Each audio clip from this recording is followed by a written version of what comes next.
Hola amigos, what is up? This is Tales Firebraga, and welcome back to Let's Play Final Fantasy III.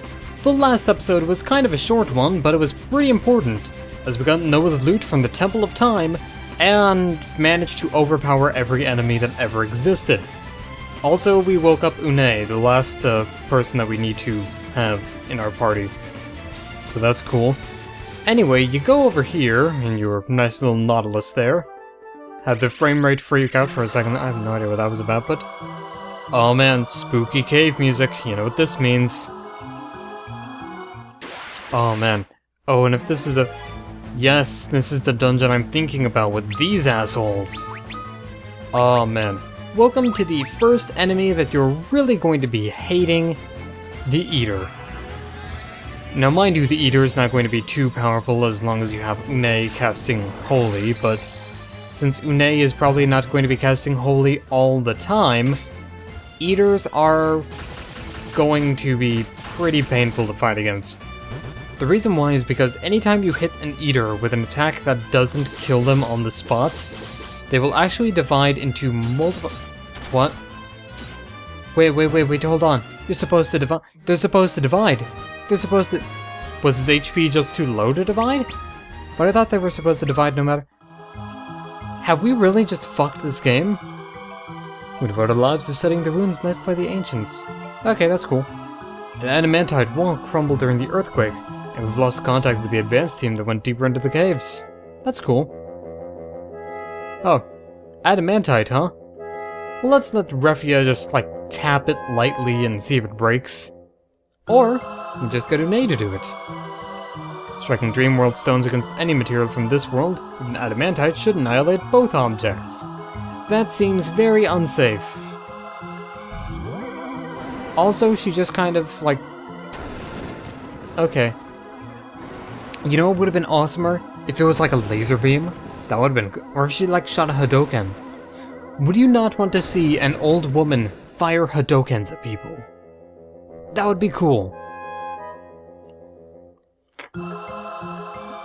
That would be really cool, actually. I want to see, like, everyone do a Hadoken.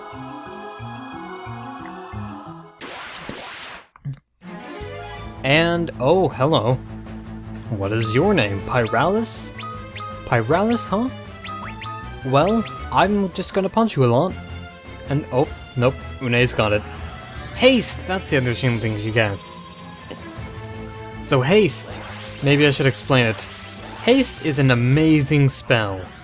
Basically, haste will increase the amount of damage you deal by increasing your agility. Now, haste was a lot more potent in the NES game, but even now, haste should be able to deal like that. Like that.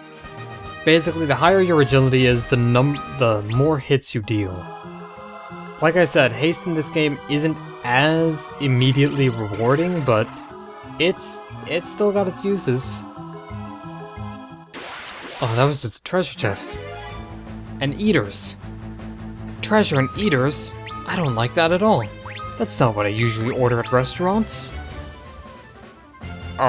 Yes, I would like an order of, treasure and Eaters. Well, yes, I would love to eat both the Eaters and the company that made Gunstar Heroes. Oh, okay, well, wait, that worked, but... wait, hold on. Is one of the weapons that we have preventing Eaters from dividing? It's probably the Ancient Sword, actually, now that I think about it, because the Ancient Sword inflicts paralysis. So... if so, that is... I wish I knew about that sooner. That's kind of crazy. I'm gonna have to look that up and then not edit it into the video, because then I realize that it's Final Fantasy III, so I shouldn't care. Anyway, chest contained Reflect Mail. I may as well explain what Reflect Mail does. It is good if you're not running a shield, but the downside is it has less defense than the Diamond Mail, so... I think it has better magic defense, if I'm not mistaken, but its actual defense is a little bit more limited, so you do have to be careful. basically good against magic users and good against status problems, but not that great against melee dudes. And a majority of the enemies in this game are melee dudes. That is their proper classification, by the way. Melee dude. Oh man.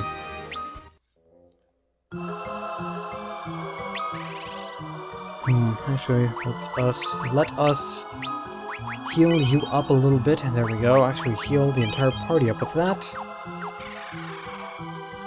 Now, I don't believe we'll get too many levels up in this place.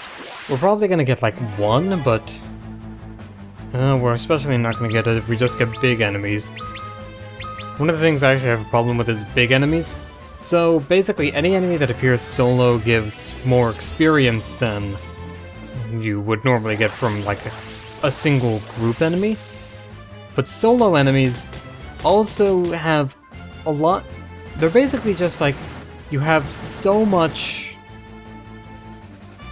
effort to put in for a little bit of experience, so they're not worth it. It's worth it to find like groups of enemies instead, because they're easier to deal with most of the time, and you get more experience because there's more of them.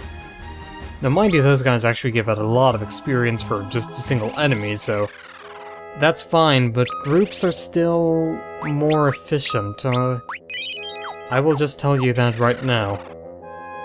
Anyway, if you go up north here, there's actually a settlement. And I believe the settlement has an inn and a weapons shop, which is good. Blood Lance, I will buy that in advance. Defender, we already have one of those, I don't need it. And Medusa arrows, we are not having any rangers, and we already have 40 of them, so again, I don't really need it. Let's go in here and see what's up. Armors. Diamond stuff and black robe and white robe. Oh, these are good. I will get the white robe. I will get the black robe, says the guy who just got the white robe. So the white robe makes you really defensive. And actually I think we have some stuff I could sell. We don't need this Fyra anymore. Don't think we need this Mini anymore either. And,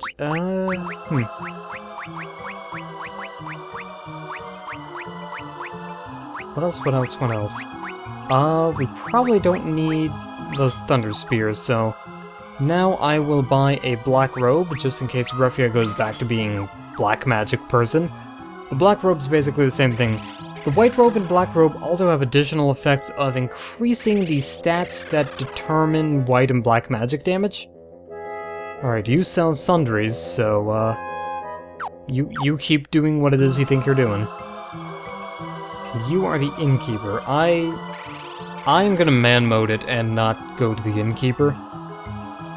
In fact, most of the items I bought, with the exception of the white robe, aren't really going to benefit us right now. You know, one of these days I'm actually going to need Refia to get a job level that's actually pretty high for a job. And in fact, I think I'll actually want... Oh shit, they multiply too. They know their math. They know math. Oh no. That sucks. How dare they know math? How dare these blob things be better at math than I am? Now, multiply is basically... It's kind of like divide, only it takes up the monster's turn, but on the other hand, they don't have to split themselves. I believe multiply actually gives them full HP, which explains why Refia didn't just one-shot that guy. Now mind you, multiply also means that the enemy will spawn with the same amount of HP that they have at the moment they multiply, so it's not quite full HP, but it's still something. It's still me accidentally kicking a bottle that you might not have actually heard. I don't know, maybe I'll kick it around a few times and see if you heard it. Oh man. What are you doing? Haste. Sorry, I didn't read. I was too busy paying attention to that bottle. That bottle that I just kicked actually could probably provide more insightful commentary than I am right now. But, I don't think I'd necessarily trust the bottle either. Do you hear that, Gatorade bottle? I don't trust you. You are evil. You are educated stupid. And just too dumb to know it. Or maybe just too evil to care. And however the rest of the song went. That song, by the way, is Time Cube by Honest Bob and the Factory Dealer Incentives. And if you have not heard of, or if you've not heard the song Time Cube, it's a pretty funny song. But I guess the humor of it also depends on how familiar you are with, like, the Time Cube thing itself, because... oh man, if you've never read Time Cube, it is... It is. That's all I can really describe it as. It is. I actually have a fondness for Time Cube. It's basically the ramblings of a lunatic, but it's kind of awesome at the same time. Because of just how aggressive it is. I don't know, maybe I'm dumb. That's... okay, dumbness actually isn't a maybe with me. Let's, oh man, which way do we go? It's like a maze. It's like a space maze. Corn floating around in the atmosphere, the stratosphere. Alright then, after that excruciating battle, and by that I mean I pressed X a lot. It was hard, I tell you, it was hard. Like, it's hard like how Soldier is a hard class to play in Team Fortress 2. Okay, how to play soldiers. You've got to locate the enemy's feet, which can be pretty hard because sometimes pyros don't have their heads, and sometimes demo men don't have their feet. It's a bug in the game, but when it happens, it makes things a lot harder for the soldier, whose strategy is basically find feet, shoot rockets at said feet, and win. Especially double if the soldier has the black box, because the black box is excellent at shooting feet because there's no penalty for it. Which is why I actually don't like using the black box in Team Fortress 2. To be honest, it's not a bad weapon, but that actually might be the problem. It's too good. I see way too many people using the black box, and... oh, Fairy Claws. Nice, nice, nice. Fairy Claws are a replacement to... Tiger Claws. Okay, that works. Well, actually, what do the Tiger Claws have? 82, so... yeah, we made a profit from that. Okay. But... the black box is, if you don't know what it is, if you're not familiar with Team Fortress 2, it is a rocket launcher for the soldier that you lose one rocket per clip, which is kind of weird that the rocket launcher has multiple shots in a clip to begin with. But the thing is, you lose that one shot in your clip, but you make up for it with the ability to gain 15 points of health. And for that reason, like, everyone uses it, and I don't like it. Partly because everyone uses it, but partly because I feel like a bad person when I use it. I kind of like to use weapons that are like, oh hey, they're familiar, but they're like very reliable weapons, and I actually do use a lot of the stock weapons as well. Like Soldier, I always run the stock rocket launcher. Gotta do the rock, stock, and 2 smoking, you know? But, like Demo Man, I usually use the default grenade launcher which honestly is my least favorite grenade launcher for the Demo Man. I usually like to use the lock and load better, but that's mainly because you can't just like blindly spam the lock and load in corridors and stuff, because the shots shatter on surfaces. They don't even like explode on surfaces, they just like shatter on the surface. So if you miss with the launch, you don't do anything.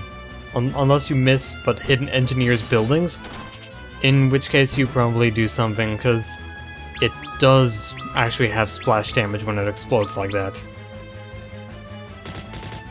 But I've actually been using the stock grenade launcher a lot, because I figure that if I'm going to be using any grenade launcher, I should probably use the one that has more shots in a clip. And the stock grenade launcher still deals like a fuck ton of damage, like generally like 100 per hit, maybe 70 per hit at long range, but it's pretty insano, man. You know, like Dr. Insano Man, which is probably going to be my name from now on. Hello everybody, my name is Dr. Insano Man. Sit back and enjoy. Alright, anyway.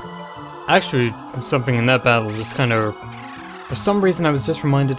So, there's this guy on YouTube, and he's from Something Awful as well, so... That could possibly be one of the reasons why I know of him, because... Hey, I watch Retsupre. I like to think that I know Something Awful stuff even though I don't, because I'm not a member of the site. And probably never would be, because I honestly don't think that I would necessarily fit in with Something Awful. Like, I like a lot of the stuff that they do, and they generally seem to be a more devoted... I don't know how to describe it, but basically, like, I feel like I'd be better off in Something Awful than in, like, 4chan, but at the same time, I probably wouldn't fit in well with either of them, to be honest, because... I mean, just listen to me. Just listen to this commentary. This alone should be your indication. But anyway, as I was saying, there's a guy I've started to watch from Something Awful, and his name is Ty Tuesday, and he has ingrained into my mind several terms like calling children wee tots and calling anime girls animaidens or something like that. It's just... Oh, man. And also giving me a desire to go boxing with Putin. I have... Oh man, that George Foreman game on Super Nintendo. I actually want to get a Super Nintendo game just for that George Foreman boxing game, because it looks like inexplicable in all the best ways. You can't really describe what's going on there, other than some guy that looks like Vladimir Putin punching another dude in the face. And I may actually have to link in the description of this video to the Putin punchin' video, because Putin punchin' is actually... It's actually pretty funny, but... You've heard of Ty Tuesday through Retsupre, which actually appears to be how I learn of... some people, I guess. Okay, actually, Ty Tuesday, Diabetes, and Slow Beef are like the only people... And DJB too, DJB. I haven't actually watched any of DJB's videos, but... from what I've heard from Retsupre, from what I've read of him in the comment section, actually, he seems like a really nice, funny guy, so... Maybe he's my perfect husband material. Oh. That was actually probably a little bit too convincing, never mind. Not that there's anything wrong with that, I mean, I just don't think that he would feel the same way, you know? I mean, he's a British guy that, like, talks over bad videos, and I'm a Spanish guy that makes bad videos. And it's not like an opposites attract thing either, because, like, he's a dude and I'm a dude, and that would just be kind of weird, I think. Would it still be... Is it still possible for me to say that it's weird in 2014? Is that still a thing that is I mean, I live in the South, so that probably is still a thing that's happening, to be honest, but... whatever. No snap, he's Captain Blizzara. Wait, how did the spells go down a step? Because in the Temple of Time, they were casting, like, Blizzaga, and now they're just casting Blizzara? That's a little bit... bizarre? Weird? I actually think that the enemies are getting weaker as we... Oh, never mind. I was about to say that the enemies seem to be getting weaker as we progress down this dungeon a little bit more, but... then we've got this... I guess the enemies are having less experience points because there's gonna be more of them because they divide, but... No, whatever.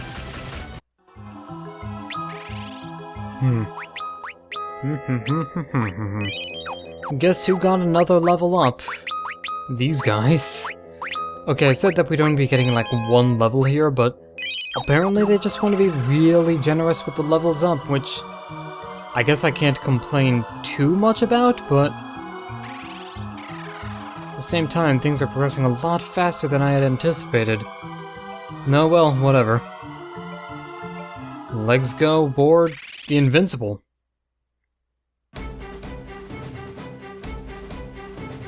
Okay, now, the Invincible is probably the coolest fucking airship in the game. The stairs over there on the way out onto the surface. When you want to board the ship again, stand near its shadow and press space. I'll see you. Okay, how many quotation marks did that need? Ah, man. We have all these apostrophes. We need more. We need more. Press backspace to stop the ship and take a break. Alright. Now let's follow. So over here are actually some shops. Now this is also... Nope, we got Fat Chocobo. Hooray! If you have Geishel Greens, you can trigger Fat Chocobo. There's a bed you can rest up in case any of your party members is low on health. And... Dog is calling. Okay. I trust you to do the rest yourselves. Remember, go to the Cave of Shadows north of Amur and recover the Fang of Earth. Come to Doga's Manor once you get it. Alright, fair enough. Bye-bye, Grandma.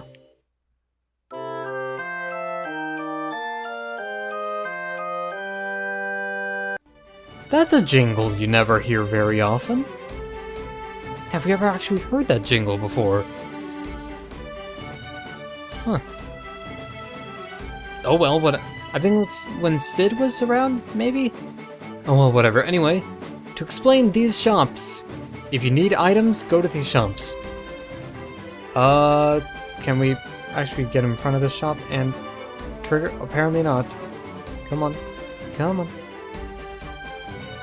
Okay, now it's working. So this shop sells level 7 magic, which is very good. I'm actually going to buy Kiraja because it's good. And I'm not gonna get Quake right now. This has equipment, so you can get the Dark Knife, the Rune Axe, and the Dragon Lance here, which is good. There's also various arrows. Here is armor, in case you need any of the armors for various classes. There's also Gaia Vest here, which is cost-effective, can only be really be used by certain classes, but it's pretty good for what it is. Gloves. I will actually probably need to buy some diamond gloves for Refia and Ingus. And finally, over here is where you can get sundries, so that is quite nice. And let's equip us with the Diamondo. And give you the diamond gloves as well. The power bracers, I must say, are actually doing you pretty well. I'll keep the diamond bracers, or power bracers in the inventory just in case. So here's Fat Chocobo, and to explain what he does, first off, in order to summon Fat Chocobo, you need Geishel Greens and to put them on various areas. Now, since we've already summoned Fat Chocobo here, we don't need to do all that, but Geishel Greens can be bought in various areas and found in various areas, but they can also be used to summon Fat Chocobo at any Chocobo Forest. Now, Chocobo Forests are a little bit rare in this game, but if you find one, you can summon Fat Chocobo to store items in his belly. So I am actually going to store our knives, daggers, mithril knives. The long sword, the golden sword, the white slayer, the mithril sword, the salaman sword, the freezing blade, the serpent sword. Gonna store, probably all our bows and arrows, actually. I don't really see us using the, Ranger class quite yet. Going to be keeping all of our books and tomes on us right now. Some of the lower level knuckles we can take away.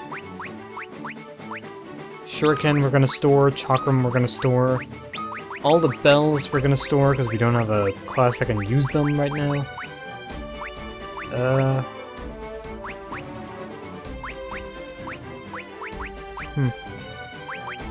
Bronze stuff, mithril stuff, we can store.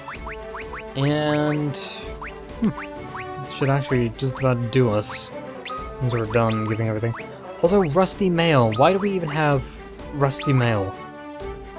Are we gonna break our rusty cage and run? Probably not. There's not even a cage here to break. Or is there? That's a very good question. But there we go, that was Fat Chocobo for you. Ah. Oh man. Let's sort some items, there we go. And let us actually sleep in this bed as well. It's actually pretty cool, now you have an inn that you can take on the go. The only downside is that, very much like an inn, actually, you can't revive somebody from the dead using this, but you can refill your MP and then bring someone from the dead using raise or re-raise or whatever. Magnet. And there we go now. Here's the thing. Since we got every item in the sunken cave, we can now talk to the 4 old men as well. How are you, little squirts? We wanted to thank you again for helping us in the sewers. Okay. When you were babies. When we were toddlers. At least you were toilet trained, so that's nice. What do you have to say, Moogle? Oh, this guy's got records. Okay, so there's bestiaries and achievements here as well. Max hits. Master cards, we'll actually cover master cards later. But collected all 50% of the monsters so far, so that's nice. And now, actually, let's take the helm. Whoop, and get out of here.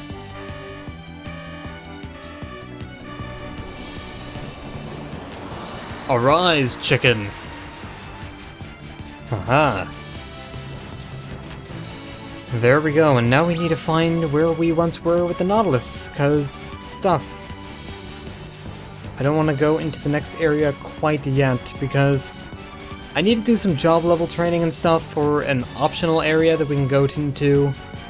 Which, actually, am I high enough level to take on that optional area, actually? Because the boss in that optional place is pretty tough, I'm not gonna lie. But maybe we're in good standings. I have no idea if we're in good hands, if this is Allstate. I don't even know what insurance the family has. Probably Allstate, actually, I don't know. But I think that just about covers it, actually. So, in conclusion, we have the Invincible. We'll be covering what the Invincible is capable of doing later. But for now, I think it's a good time to end the episode up here. So this is Tails Pyraga signing out. Thank you guys for watching. And in the next episode, the Nautilus is clipping in the mount. Okay. That's kind of weird. Bye, guys.